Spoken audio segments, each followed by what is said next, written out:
welcome back to the Fantasy Legion. I'm Sean Connors, and today's video is a deeper dive on the career of Aaron Rodgers. In light of the Jordan Love move, it seems appropriate to have a little look more at the numbers, and it was suggested in our videos that we should take a quicker look at the numbers here. Having looked at them, and I've got some data in front of me here, there's some striking things that come out. As you start looking at yards, yards per completion, average yards per attempt, yards per game, there's a trend, a pattern that really sets in very, very quickly.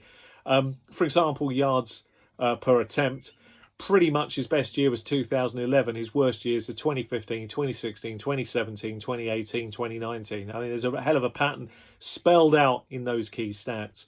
There's no doubt Rodgers is elite, and that's shown on how many interceptions he's actually thrown in his career. I'm going to ignore the first 2 years of his career and count it as a 13-year career, because the first 2 years he only played about 3 games in each season, so I'm not counting any sacks in those years or any interceptions, although there wasn't many in either case.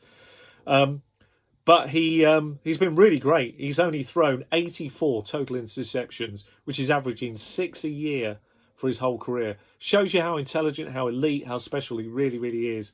The yards per average, the yards per game is one of the more shocking stats. It's dropped from 309 yards per game in 2011, arguably his best season as a quarterback, to where it was last season at 250. In essence, that's 2/3 of a football field that Green Bay have had less chance to work with per game. That's quite massive. That's another potential trip into the end zone. Every single game you're 1 score back before you start. There may be reasons why they're making this change, but I think it could have been handled differently. He's proved toughness, because I've not known a quarterback, really, there aren't many who've taken this kind of punishment. 448 sacks, that's 32 a season. The defence has been woeful for quite some time, spelled out within the numbers, and it's never been addressed by management. It's quite shocking and quite worrying, and again this year, first 2 picks, no effort to help him at all. Almost setting him up to fail in a weird way. I'm confident that with his abilities and the way he probably sees it, he's not going to go down fighting, and he's going to make Jordan Love work that pine, and probably will stay there for a couple of seasons at least. But just maybe, Rodgers is gone within a year from Green Bay after this. I'm getting the feeling that this is going to be quite disruptive behind the scenes. I have believed that there's been issues there in the recent past, going back 2 years.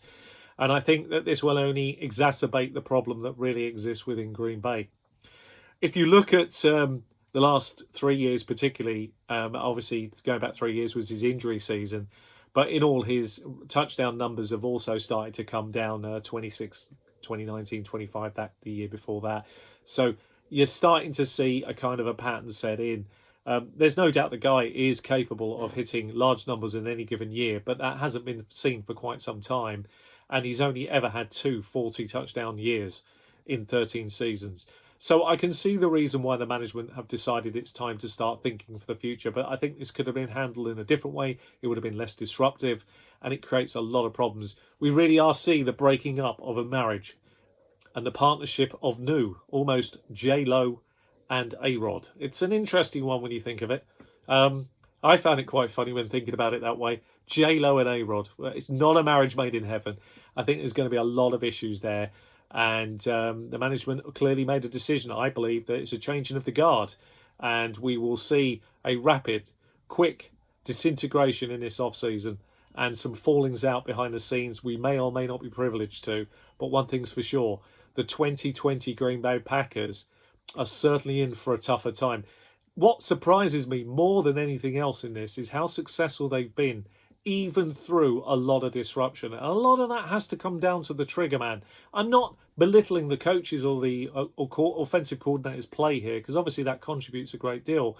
But he is remarkable at what he's able to achieve with Green Bay consistently.